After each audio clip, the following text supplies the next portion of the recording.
backup on the stairs when we do this. This is weird to like start the night here as opposed to finish it. So, yeah, good evening. How's everybody doing so far? Yeah. Good? Let me tell you, you look a little more relaxed than the people on the other side of the curtain. So I'm Brian Jackson. You may or may not know me. I'm one of the Talons teachers. Mr. Albright is somewhere out there in the dark. Oh, he's got a flashlight. Great. Hey, Mr. Albright. Miss Mulder is also somewhere back there. Oh, and she is under the flashlight. Perfect. We're the Talons teachers, and we're quite proud of what is about to happen and what generally happens in here on Night of Notables. Mr. Shong, you're also here. Mr. Albright, why don't you shine the light on it? Right on. Mr. Clark is also there in that very expensive spotlight. Are you standing back there with Tom Grant? I can't tell. No, we're not. No, we're not. All right. Well, Tom Grant then sends his regrets if he's not here yet. He might meet you out by the learning centers. Miss Malfazy is back there, though. I think I saw. There we go with the Albright lamp. Excellent. Louise Malfazy is our gifted coordinator for the district. And the trustees as well, Jerry Wallace sends her regrets, but generally make it out to these things and always say they're so proud to be connected to a program such as this that does things like you're about to see. I would assume, somewhere in maybe row 3 or 4, that last year's notables, the likes of Sylvia Plath and John Bonham and Dr. Seuss are here. The waving without the wooing is not as impressive. So yes, woo when we get to your notable year, please. All right, too late. Oh, that's Veronica. You're actually even earlier. That's why I said it. I recognize the woo.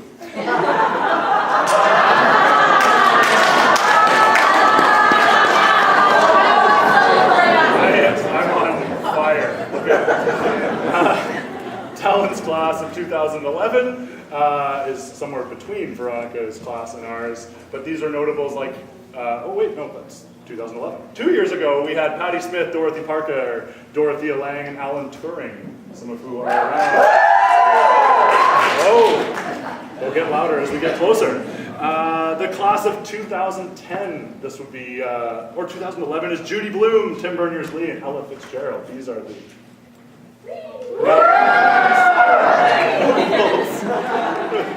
The 2010 notable class is Les Paul, Frida Kahlo, Margaret Ray, and others. Do we have any notables from 2010 here?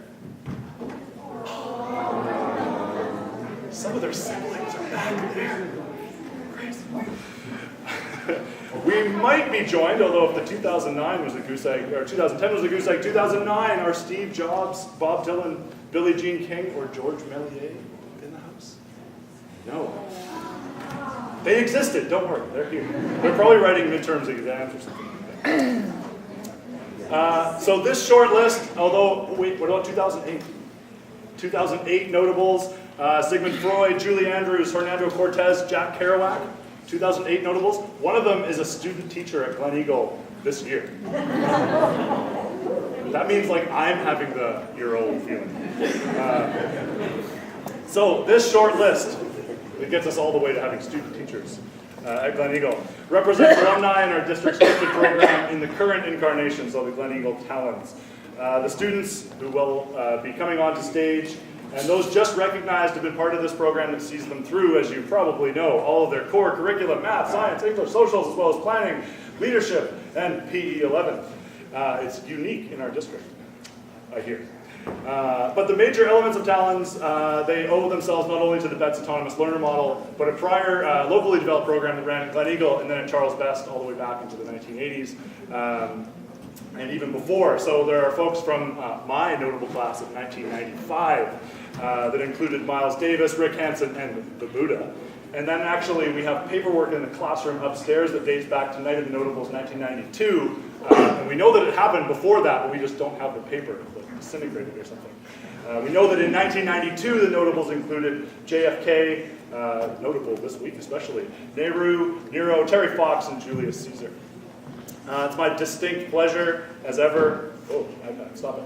to welcome you to tonight's proceedings. I hope that you enjoy the celebration of student learning, and thank you for continuing to contribute to the heritage and legacy of this Talons program. For 3 decades, the Night of the Notables is recognized as a rite of passage and exploration. We're grateful to continue, and we do so with your support. All of you guys. So thank you very much for being here.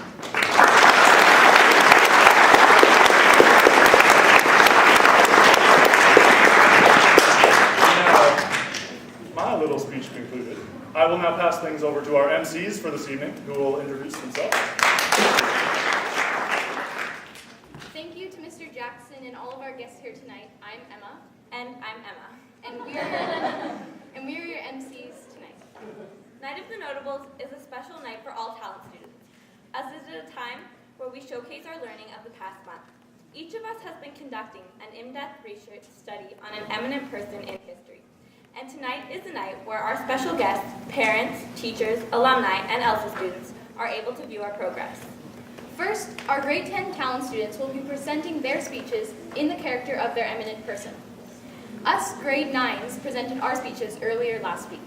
Please enjoy the following speeches, but please do not enter or leave the multipurpose room during, and take this as an opportunity to turn off any electronic devices.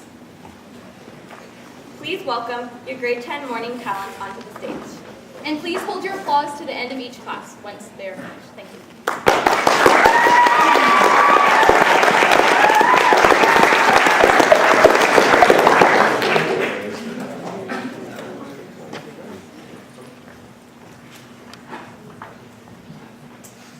Some believe that I was an intimidator, a crazy risk taker, anything insane. But I can tell you all of you, I'm just a man who dares to be different, who conquers the impossible. Is there anything possibly wrong with that? I was on earth to prove what I was capable of to society, and that's exactly what I did. Matrix? Executech? Personal Computers Incorporated? No. Apple. What do you guys think? It's fun, friendly, simple, not too intimidating, right? Heck, you don't even get as head of my employer, Atari, in the phone book. Apple computer. Slightly offbeat, but sounds good. Apple will be the epitome of modern technology because I can break new ground in product innovation. I have a vision of a different kind. It's so amazing to see how my competitors continue to be stuck overcomplicating their products while I just simplify mine. I take risks, but I create advanced technology that no one has ever seen before. However, some people fear change. My designers and I came up with this marvelous idea to revolutionize the music player. I shared this idea with the manufacturers and engineers, but they instantly replied, no, we can't do that. That's impossible. They listed about 100 reasons why my idea would not work, but I instantly cut them off and said, no, we are doing this. They reluctantly did it, and I was right. My idea was so successful that Apple was driven into the digital spotlight. In the end, being a rich man doesn't matter to me at all. Going to bed every night knowing I've done something wonderful is all that truly matters to me. So, let me create your future. Let us begin the I time, the I era, the I destiny, because I think different.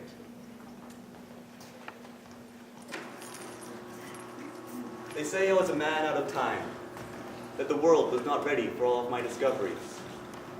At the risk of sounding slightly arrogant, if it weren't for my inventions, the information age as we know it would not have been possible. I do not believe that I should be called a man out of time. Instead, I believe that I, Nikola Tesla, am a man born just in time. I was up in my lab one day, adjusting a small oscillator, when the doorbell rang. It was my good friend, Mark Twain. I'd been expecting him. He said, "Let's have the show, Tesla." So, as planned, I took him up to my machine, turned it on, and instantly a bright ball of fire leapt into my hands. It was bright, beautiful, yet it was cold, and it did not burn me. I played with it for a while Mark just sat there in awe. I turned off the lights, and the ball fizzled away. For my next trick, I leapt up onto a platform, and as electricity coursed through me, a halo outlined my silhouette.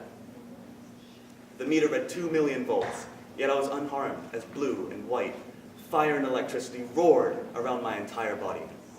I quickly leapt off the platform, and the halo disappeared. Mark said these machines were amazing, but I told them that these were mere playthings. They had no real scientific value. It was almost dawn when Mark had to leave, and I thought about when I had the halo around me. I felt great. I felt powerful. I felt invincible. I knew I was going to make a change in the world. And as I saw my neighbors light their candles and their wood stoves to prepare for the morning, I knew I was just in time. I, Nikola Tesla, electrified the world. An inventor for his time? How original. A great man once said, to invent, you need a purpose, passion, and ingenuity. His name was, well, his name doesn't matter, because I'm saying it now. And I'm all that mattered. I also dabbled in painting, accompanied being an accomplished inventor, scientist, and painter. I invented the scissors, so you can thank me for curled ribbons, for straight edges, and for arts and crafts. My name is Leonardo da Vinci, the father of invention and science.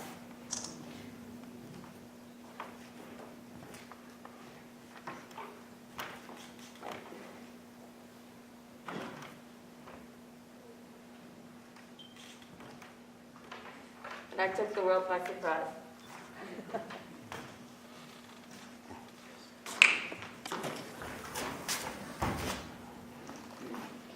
Gunfire! Everyone get down! This car is completely out of control. The chauffeur is almost being run off the side of the road. We have to get off this back road and get through the tunnels. I know it's up ahead, if we can make it, but we're still being tailed. And... the shots are still being fired. I think that shot was from my bodyguard's car, shooting back at the enemy. After all, if I didn't have bodyguards, I'd have been assassinated a long time ago. The Taliban. I'm guessing that's who's following us now. They don't like the fact that a woman like me, is running for president of Afghanistan. They've almost succeeded in killing me quite a few times now. And today might be the day they win. I'm terrified of dying, yes, but I'm glad I did what I did. I have to stand up for the women of my country. Someone has to. I'm proud of my heritage, and it's about time we begin to recognize women here as equal. Women like my mother was. Women like my daughters will be. This car's completely out of control. We're gonna crash. But the tunnel, it's just up ahead. Chauffeur, hurry up and drive. Oh man, I hope I'm not too late. I've always wanted to be here. I mean, TV's always been the dream, but I just never thought I'd make it there with my puppets. But these aren't your regular finger puppets. I've got so many ideas for the most fascinating puppets you've ever seen. Like I've got a idea for a big, huge, gigantic bird puppet. Or this one for a purple pie-eating monster. Some of them need some work, but you can just see there's so many possibilities for so many puppets. Puppets, they're hardly puppets, you know? They're more like creatures of their own. Like this one, he's the kindest, most gentle character you'll ever meet. I've kind of thinking of giving him a silly name, Kermit the Frog. Kermit the Frog, I like that, you know? Puppets, these aren't puppets. They're so much more than that. They're Muppets. Yeah, Muppets. I like the sound of that. These Muppets, they're not entertainment just for kids, and they're not entertainment just for adults either. I just want to make entertainment that everybody can enjoy. See, ever since I was young, my ambition was to be somebody who made a difference in this world. And I still hope to leave the world a little better for my having been here. It's a wonderful life, and I love it. Mr. Henson, we're ready for you.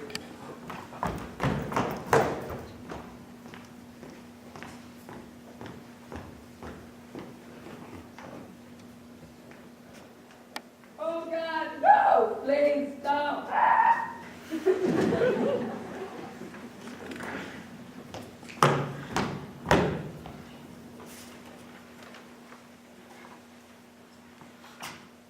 Oh God.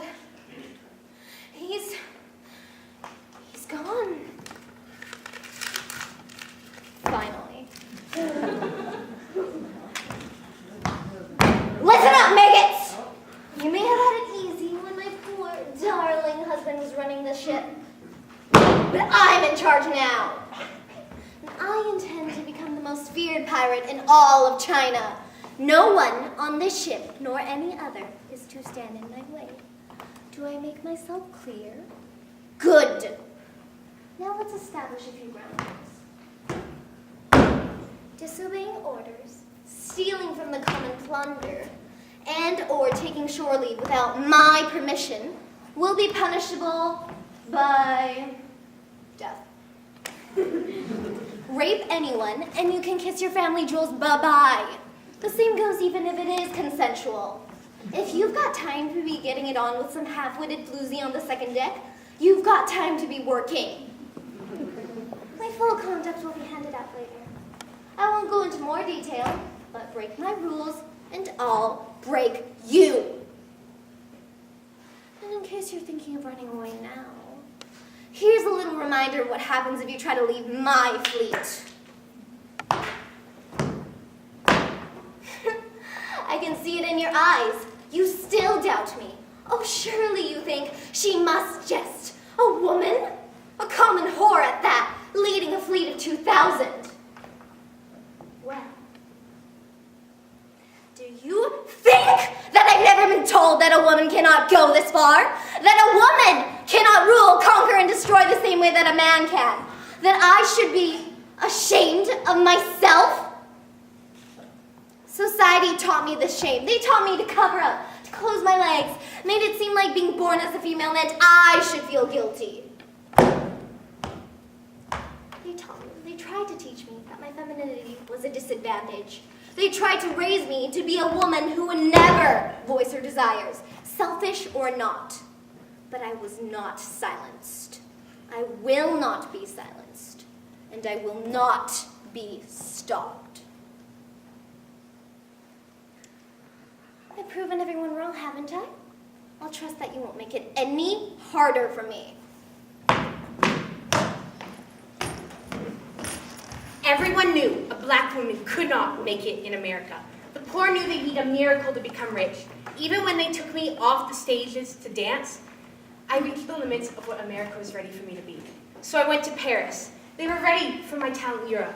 I became a hit, married men, left them when they tried to take a hit at me. I never married a woman, but many a few made their way into my arms at night. I lived my life for many years, happy to be doing what I love, and I was respected for it. No longer was I afraid that I'd never have a chance, simply for who I'd been born. I was on top of the world, completely elated. Then, I was asked to perform in America. I agreed, excited to return to where I'd been born. I was shunned and hated. I don't know what else I expected at this point in time, in this land of the free. It was a horrible moment for me, when, if I were to perform the same things in France, I'd be applauded. But I refused to simply give up and go home. Not when so many others suffered as a result of this hatred. I used fame to my advantage. I refused to perform where they separate people by the color of their skins. You are not better than me. It is not important. If you look like coffee with more milk than beans. I met many people fighting to change the way America was. Only when I was old and wrinkled was I applauded when I performed on stage in America. It was such an amazing change. I couldn't believe it. I hadn't even begun to perform, and people were cheering for me. It was such a life-changing moment, I couldn't help but weep right on stage in front of everyone. I'm thankful I have been able to change America the way that I did, so that I may be looked up to by aspiring women. No, aspiring people everywhere. Never give up, and if you reach the limits of what people are ready for, find better people. People dislike change. In fact, they don't just dislike it, they despise it. When I set out to change the world of music, not a single person wanted me. Not a single person liked what I would give them. They would settle for nothing less than a simple jazz riff. And when I tried to give them more with something new, something creative, something that nobody had ever heard before, they turned me away. But still, you keep going. You keep trying. You keep making new things. You keep making your way in your career, and what do you get?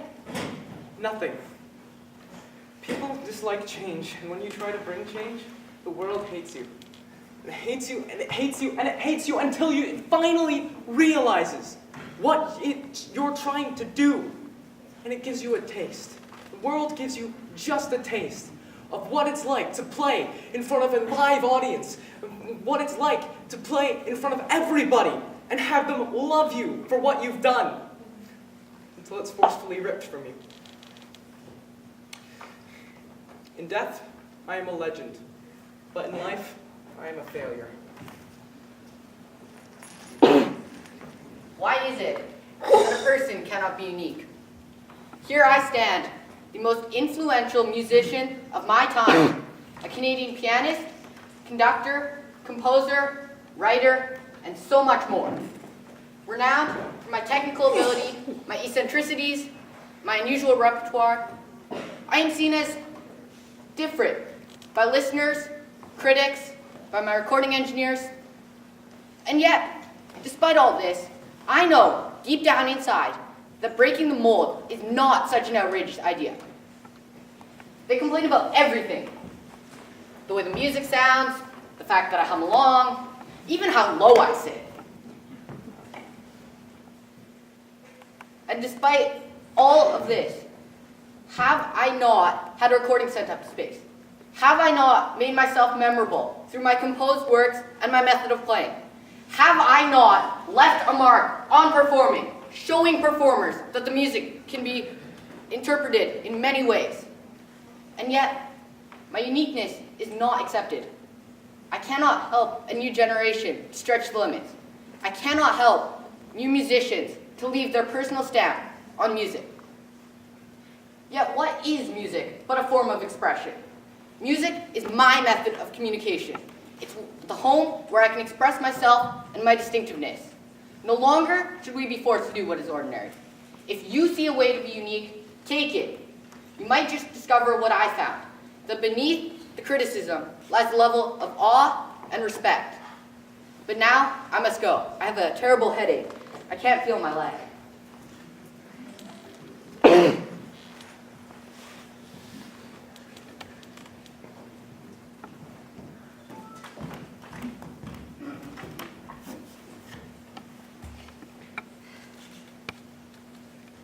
Dear Kitty, you can imagine how overjoyed I was to receive you from Father for my birthday. My very own diary, a place to write my thoughts and feelings. Though I imagine not many people would be very interested in the thoughts of a teenage girl. No matter, I'll write nonetheless. I will tell you of my dreams to become a movie star, prancing the set of fantasy. Together, we shall write amazing stories of princesses and dragons. You should be my very best friends, my confidant while I'm shut up here in this depressing hole. Ever since I've been locked up here, I find my appreciation of nature has increased. It probably has something to do with it being withheld from me for such a long period of time. But never before had the blossoms on the tree held such beauty. When my parents sleep, I creep out of bed just to see the moon. I know I shouldn't, but it's just for a few minutes, and I'm careful so no one walking below us sees my face. Sometimes, I think how odd it is that even as the world around us falls apart, the sun still dares show its face. Father says the world will be over soon. The Allies will conquer Hitler. He stays so happy and hopeful, even when the bombs shake our house. when the machine guns fire mercilessly away at night. I couldn't sleep last night. As I was settling to bed, the air raid sirens went off. This wasn't different than the rest. The house shook, and Mrs. Van Pels made quite a fuss. I will never understand her. She tells us to be brave, but then she herself crumbles in fear at almost anything. That's what I've learned from my stay here. Grown-ups pretend they know what they're doing, but they really have no clue either. I wish they would just be honest. I wish I could confide in my mother. I wish I could tell her of the nights I spend just looking at the moon, dreaming of walking in nature and longing to see a flower. I've started to think about this war in metaphors. Our home, a piece of blue heaven in the sky. This war, a hideous storm cloud of boiling pain closing in slowly, suffocating us.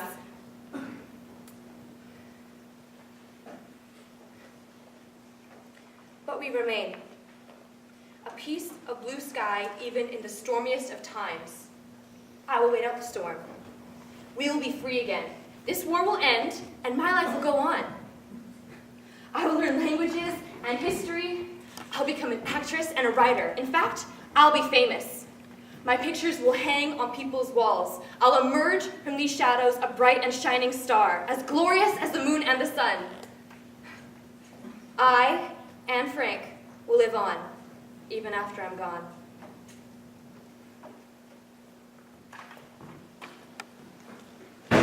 Lies! It's all lies! You're all liars! How dare you guys go to Italy without me? A performance isn't a performance without any performance, just like a stage isn't a stage without any actors. I can't show my talent. I'm stuck at home. I was promised to be a talented musician.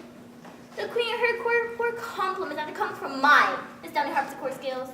My friends, the court continue to learn and improve, and most of all, my father trained me to be the best of the best, but be even better still. How can I let all that go? Tell me. Go ahead, tell me your puny little reason why you will rip my dream away. Just because I'm a woman? Just because my brother, the famous Mulder, is more talented than me?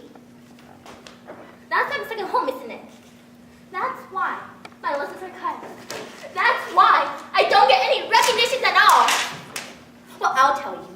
I inspire my brother. I introduce him to the music. I am the one he looks up to and respects the most.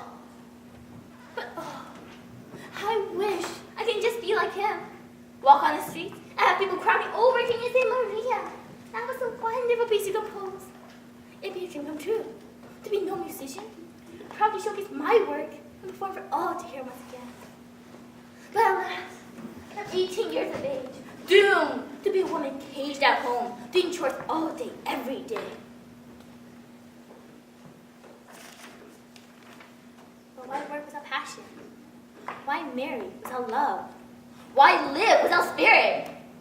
Although I am my father's daughter, and I shall obey him, but I will pursue my dreams. Control every last bit of freedom that I have, and create music for no one but myself. My work is for everyone to see, and for all to be able to create their own story behind the pieces of art that I create. Not to create their own story about me, based on what they see in my pieces. While looking at my work, people think I'm mad. Viewers like you wonder what was going through my head and what drugs I'd taken mixed together to get these images into my head. But I'm not insane, nor do I do drugs, because I am made of them. My imaginative or unique nature, as some would call it, is something I can easily control. The madman cannot do that. I know how to tell the difference between real and imaginary, what's in my head and what's actually around me. Although sometimes it is hard, because these hallucinations or creative thoughts enter my mind and control me. So I need a way to release them, and that is why I paint. My personal creations are born like this, when the insane part of me controls the paintbrush. I dream, I paint, the different ways I see the world. A place I've been, a phrase I've heard, something I've experienced even. Or a dream I had. A day ago, a week ago, a month ago. That doesn't really matter. Because no matter when my dreams occur, they're where my mind truly runs free. And after having one of these interesting dreams, I wake up and I go to my studio. I sit at my table holding a silver spoon over a metal platter, and I wait. I wait for myself to fall asleep. Because when I do, the spoon drops and creates a rather unpleasant noise that awakens me, leaving me with the vivid image of the dreamscape in my mind, ready to paint. So I wake up only to try and put myself back to sleep. When I do fall asleep, I wake myself up, and only that can make me sound mad. But the difference between a madman and me is that I'm not mad. We were madly in love, Tom and I. I had never admired a man so much. Not until Tom, that is. Not to brag or anything, but I had my fair share of men. I mean, who could resist this? Let's face it, I'm the epitome of beautiful. But even with so many men waiting on my love, I didn't see them as anything more than just a toy that I would soon get bored of and give to, well, the less fortunate. But Tom was different. Tom was a huge influence on me and my career. I wanted to fly solo, but Tom wouldn't let me, not until I had completed a thorough education, that is. And so he taught me. He taught me everything I could ever wish to know. And through this training, I found that I, Beryl Markham, was falling in love with this man. Me, in love? I know, it sounds bizarre, but it's true. I put in so much time and effort. And for what? For him to run off and marry some prissy actress? What kind of name is Florence Desmond anyways? I bet she thinks she's all that. Perhaps I could win him back somehow. I mean, I do have more in common with him. And I have known him longer. But what could I do? I know! I'll fly across the Atlantic. And when I return, he'll run back and beg on his knees. And we'll be lovers once more. I ain't afraid to love a man. But unlike you, I ain't afraid to shoot him either. I find your arrogance astounding. Your disregard for the female spirit simply disgusting. Do you not think that I too had struggles of my own?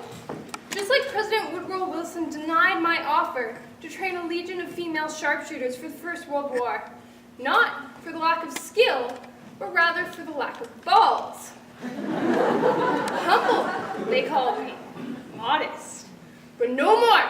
We live this life only once, and my time has already come and it has gone.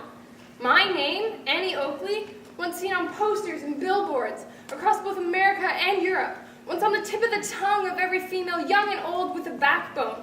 I was an inspiration. It was my life's work to see women empowered with the courage to do as they pleased. My father died when I was 8 years old. That forced me to hunt just to keep my family alive. I believe that women should be able to handle firearms just as naturally as they do babies, so that should the need to defend themselves should ever arise, they would be able, and that unlike me, they would not fall to the abuse at the hands of their employers.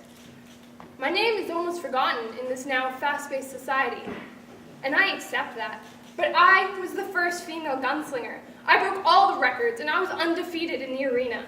Hell, I performed for Queen Victoria twice at both her jubilees, and I shot a cigarette out of the German king's mouth.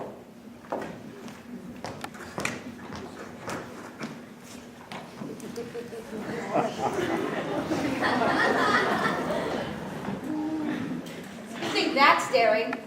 A 20-foot box full of rattlesnakes and 2 mountain lions. This is what I've worked my whole life for. This one stunt can define my whole career.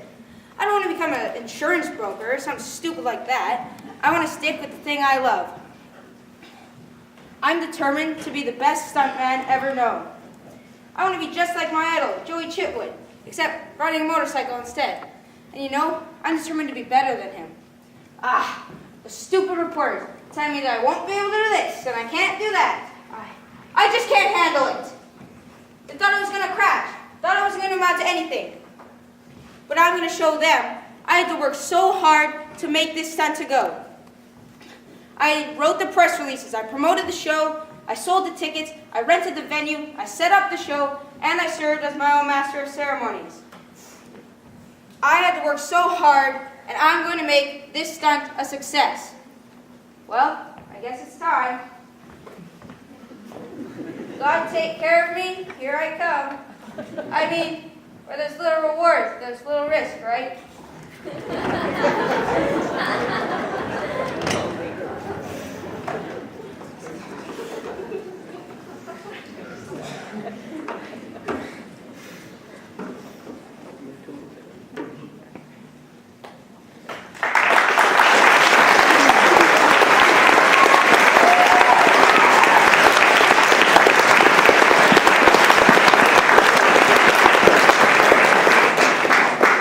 Thank you to our morning grade 10 class. And now I will be presenting the grade 10 afternoon class.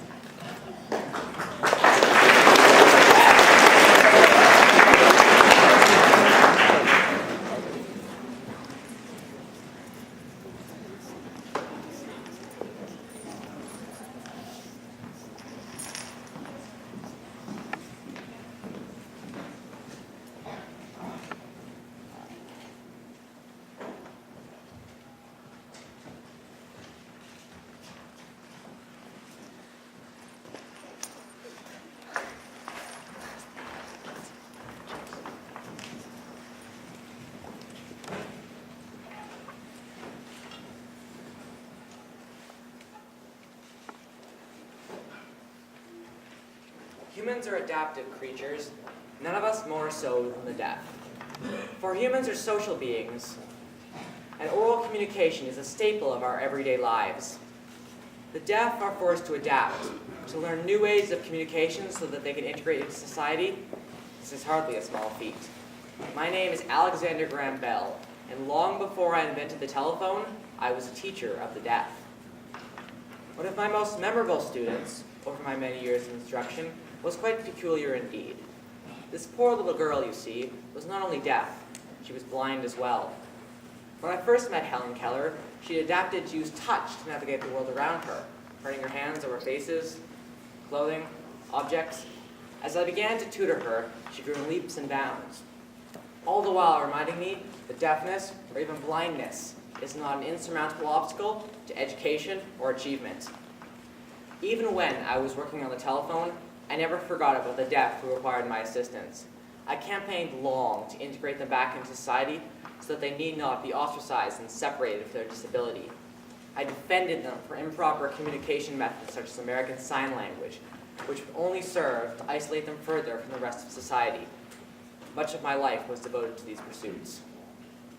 The deaf overcome obstacles daily that many of us would find insurmountable, and they deserve as much of a chance as any to be a part of society.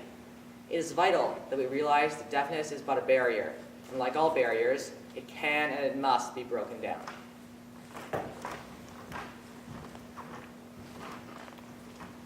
Today, we observe our victory, and our achievements, losses, and sacrifices. Victory has come at a cost, and our freedom has finally triumphed the oppressors.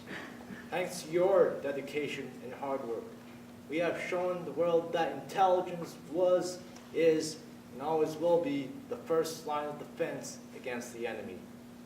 Perhaps you may remember how Europe fell under the foot of the fascist regimes, and how Britain cried for our aid.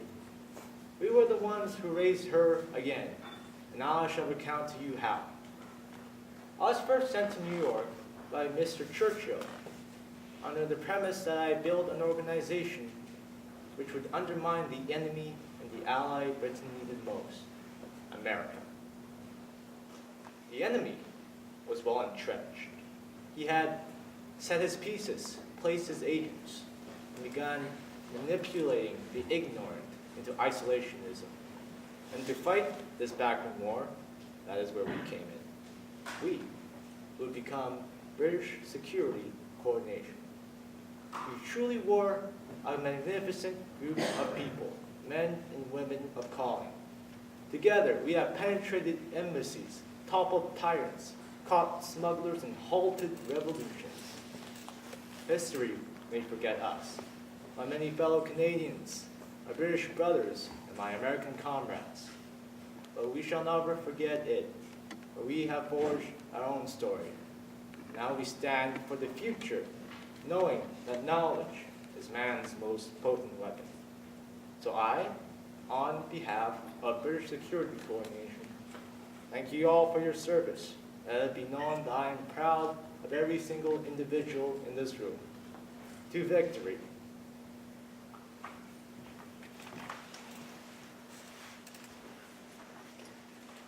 I hold the potential to change history. My actions can wane the sufferings and the deaths of my people. The sacrifice, my death, can take back our right as citizens, as humans, as living things. So ignoring this power will only bring more loss of freedom, more deaths, and a possibility of losing our country. So this power, it's only sensible for me to use it, right? No, because why? Why should I care about these people? Why should I care about these people who don't respect me just because I'm a prostitute? These people, they don't deserve their liberation from the Japanese scums until they learn how to respect. But it's my life, my death, against the freedom of my people for the years to come, and maybe even forever. It's my beauty, my talent, against the lives of my people. But still, don't I have the right to live my life as selfishly as I please? But this world, it can be unfair at times. And I'm stuck in a situation where everything depends on me. And the lives of tens and thousands of people depend on my death. It's just so unfair because my life was surrounded with whispers, gossips about my dead father, murmurs on my family stealing me. I've not lived an affluent life, and these people, they didn't do anything to deserve new chances, new lives. But sacrifice is needed for success, and that sacrifice can come from an insignificant. And I am that useless person, creating a use for myself, for all. Gentlemen of the Linnean Society, I believe I have found a use for myself. Today I am here to...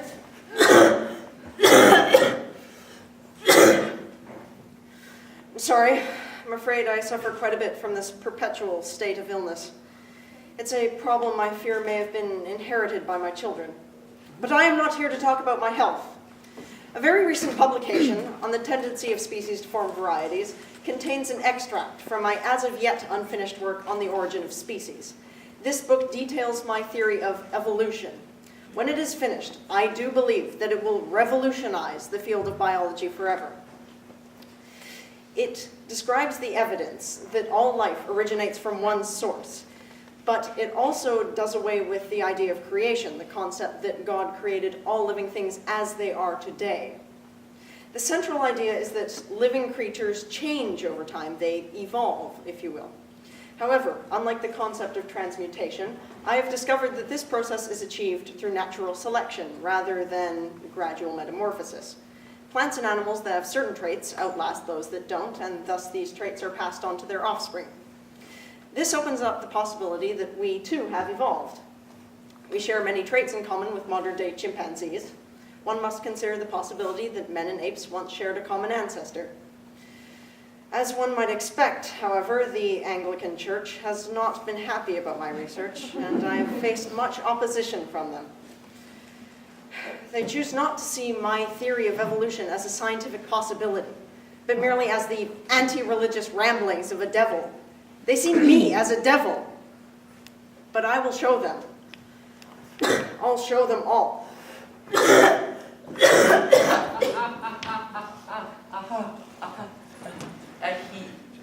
And I thought my jokes were bad. Judging by the looks on your faces, I need no introduction. Is it the scars? You see, This is how I am and will be remembered for the role that won me the awards. But those don't matter when this is what people see when you say my name. I took on so many other roles, so many roles I immersed myself in, but this is the one that stood out above all others. I did not mean to be remembered for only this. There is a person underneath this costume, and that person is me.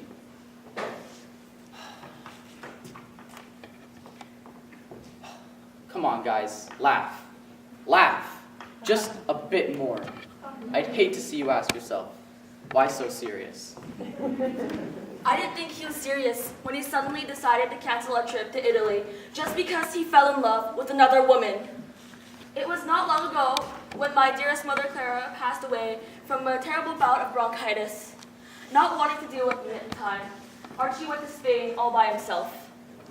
He came back only to announce that he had fallen in love with another woman, Nancy Neal. Betrayal, pain, sadness, and loneliness. I felt them all. In my distress, I was faced with writer's block. My publishers wanted me to push out a new book soon, but I just can't do it. I mean, why should I give someone the likes of Hercule Poirot a content lifestyle when even I can't have one for myself? Why should I let someone like Archie bask in satisfaction at my misery? That's it. I'll show him. I'll show Archie just what it means to feel miserable. If anyone finds this letter, I will be missing at Hydro Hotel and Spa. After Archie notices that I'm gone, he'll realize how much he wants me, how much he needs me. And if it's Archie who happens to stumble upon this letter, just know I'll be waiting for you to leap back into my arms. Rejected? First United Artists, now Universal Pictures? How can they not like my idea? How can they have such little faith in me? How can they still not trust me when they're making millions off my last idea? How can they not see the potential of this story? It's a classic tale of good versus evil. The Star Wars. The public will love it. If it ever gets out, that is. Maybe it won't get out. Even with the success of American Graffiti, I don't have the money to finance it myself. Maybe I have to accept that this just might not work. Maybe my directing days are over. Maybe I should invest this money because it might be the last I ever make. No, it won't be. I've come too far. I survived a car crash that no one should have survived. I lived when I should have died. I'm still here for a reason. And I have nothing to lose because I'm living on extra time. I've come too far to quit now. I've come too far to stop, and I swore that day in the hospital that I would make something of myself, and I will. I will make this movie if it's the last thing I do. I will make this movie if I have to sell everything I have. I will make this movie, and it will be remembered. It will be great. I know it will. Have you ever heard of the HBO show Game of Thrones? You have. Well, that show is an adaptation of my best-selling series, A Song of Ice and Fire. That's right, one of the most popular shows on TV is based off of my work. And I'm truly grateful for that. But the thing is, the show is producing content faster than I can write. In 3 seasons, it has cruised through half of my series. If I don't write quicker, the show will catch up and overtake me. I want my fans to experience the story as I imagined it, in my words, not portrayed on TV, limited by budgets and technology. I've always been a slow writer. It took me 6 years to finish A Dance with Dragons, my latest novel. This never used to be a problem, but now, due to my series' success, I have gained millions and millions of fans. That means I have millions of fans waiting for me to publish the next book. Millions of fans pressuring me to write quicker. But I can't. These are complex, 1,000-page novels. There's so many characters, themes, plots. It takes a lot of time to write. If I rush my writing, the novels will suffer. And if that happens, these same fans who are always pestering me to write quicker will be clawing at my throat for writing a lackluster novel. I cannot afford to write any quicker, but I have to, or else the show will catch up to me. Well, standing here won't help. Better get back to work.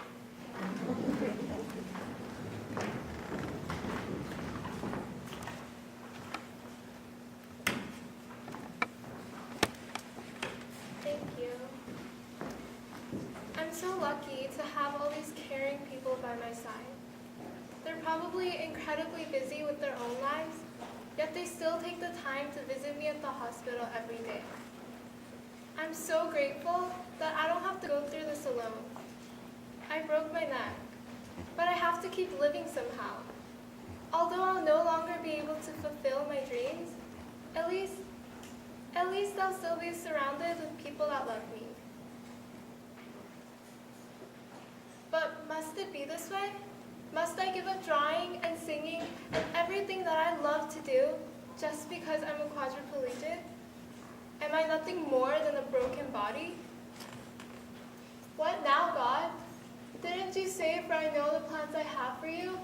Plans to prosper you and not to harm you? Plans to give you a hope and a future? I want to believe in your promise, not because anyone else tells me to, but because the difficulties of being in this wheelchair can't compare to how much you have helped me out of my agony. You saved me when I wanted to die. You took me from that dark place in my life, and you showed me light again. I know after everything that breaking my neck was not an accident. No, it wasn't an accident. It couldn't have been. Because in return, God's given me the opportunity to help and inspire others through my experience. In that case, I don't need a functioning body. I just need God. Our handicaps, whether they may be quadriplegia, shyness, low self-esteem, broken families, or anything else that makes us lose hope sometimes, they do not define what the rest of our lives are going to be like. I'm going to be okay. Although I've lost what looks to be a lot, I can still move my arms, just barely, if I persevere.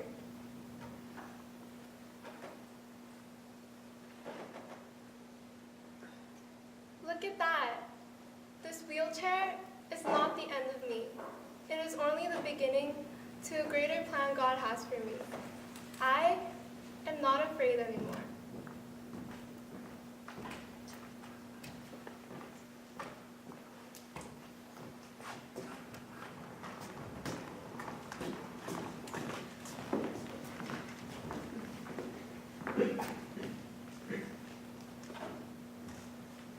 Whip me, if you dare.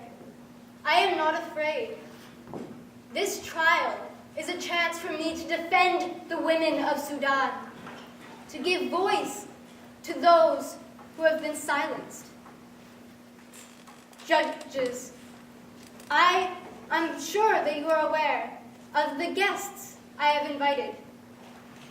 Journalists, activists, and also protesters. I believe that these people and the rest of the world deserve to know what is being done to women here, what was done to me. Friends from the UN, fellow journalists, I stand here before you today at my own request.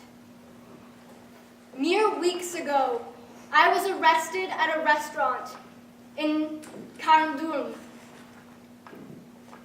Armed men shoved me into the back of a police vehicle where I was violently beaten and held with 12 other women, all of us guilty of the same offense. We wore pants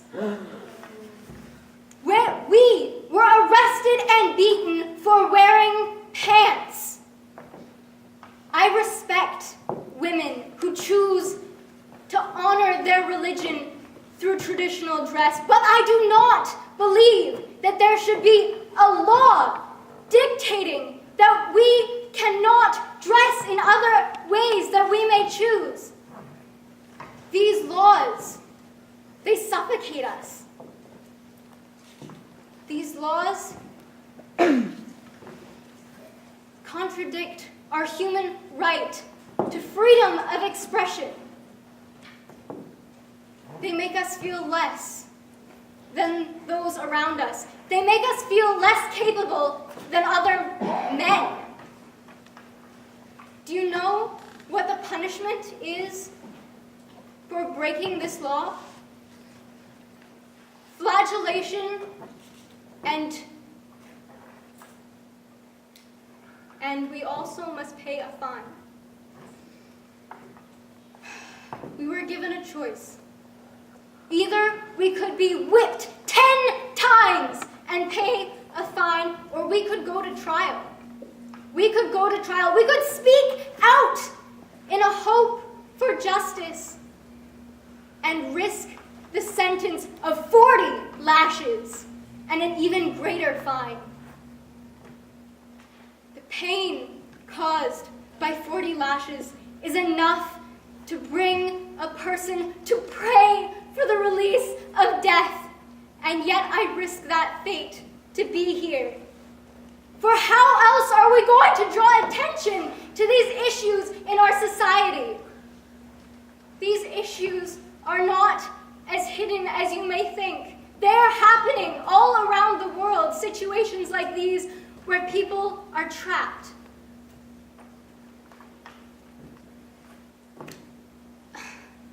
I chose to be tried here in a hope that I could give a voice to those people living in slums all around the world, those people who cower beneath the threat of punishment, those who hide, those who silence themselves in order to care for the ones they love, in order to protect them.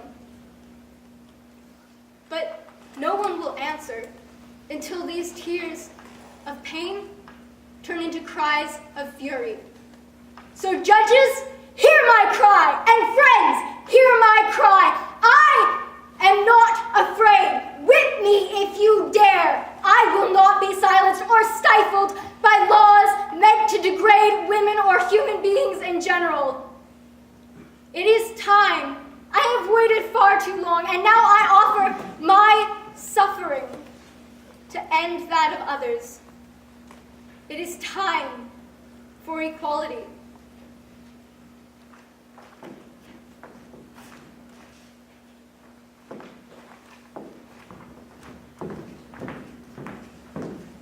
How long must women wait for liberty? Feminism is the fight for equality, and the fact that there need be a fight already says more about our government than I can even put into words. And I know that you have been sitting here for an hour already, but listen to me when I say this. Women need to be able to vote and have a say in the future of the country that we live in. Is that all too much to ask for? Can our government and fellow citizens not allow women to have worth in our opinions?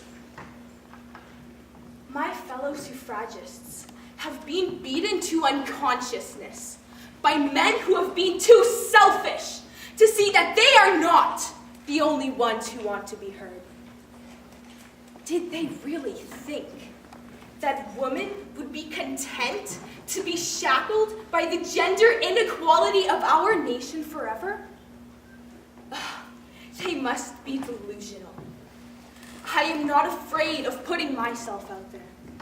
But what I am afraid for is a future where equality is still only just a wishful dream. And it's shocking. It is shocking that a government of men can look with such contempt on a movement that is asking nothing except such a simple little thing as the right to vote. And so I ask you again, how long must women wait for liberty? How long must I wait? Only 5 minutes. Calm down, Elizabeth. You'll be fine. You're strong. Your peers know that. But the media will be tormenting me from the minute my mouth opens. Elizabeth, when's the next divorce? Quit being such a lousy activist and get back to your acting career. The media are getting more and more ridiculous every day. But I want to do this. I need to do this. Not only for myself, but for my dear friend Rock. Oh, Rock Hudson. While I know you are in heaven forever resting, it is not fair that you died this way. But I do know that I still feel your joyous presence within me. And I will continue to fight against HIV and AIDS till the day I die. Because I need to bring it mainstream. The lack of knowledge is what causes the archaic stigma that only minority are affected by this disease. Times have changed, and people need to realize that this is everybody's fault, everybody's problem, and nobody's fault. We need to help others. Surely, I'm overly passionate. But who am I without my stubborn need to stand up for my beliefs? We need to help others, and at the end of each of our lives, we need to look back and be proud that we have treated others with the kindness, dignity, and respect that every human being deserves. My time is up. I must go accept my award and face my audience. Well, would you look at that? Elizabeth Taylor, a recipient of the Cecil B. DeMille Award. You know, I was the first to receive the Cecil B. DeMille Award.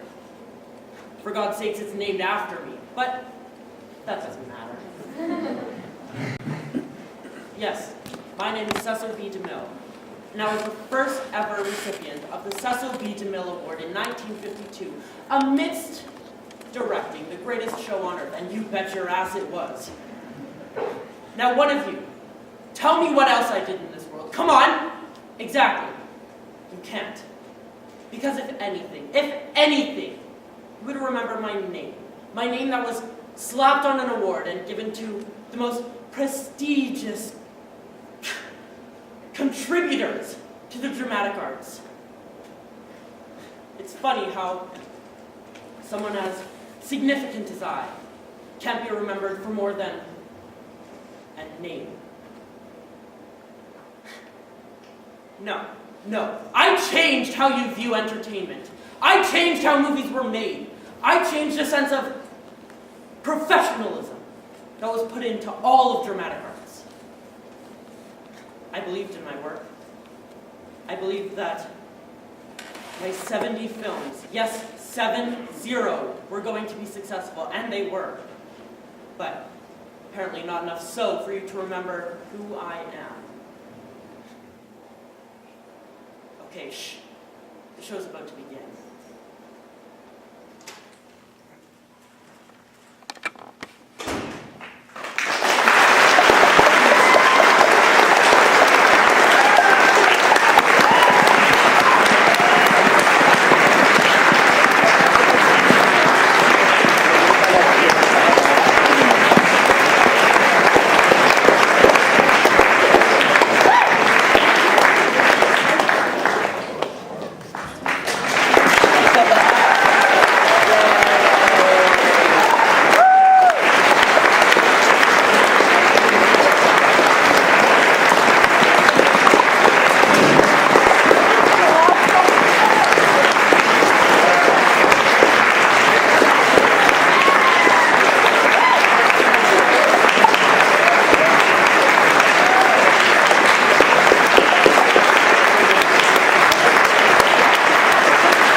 to all of the grade 10s who presented tonight. Next up, we will enter into the second part of our evening, where you will have the opportunity to explore the Talons Learning Centers on the top floor of the school. Keep in mind that there are some learning centers in the classroom, so be sure to check them out.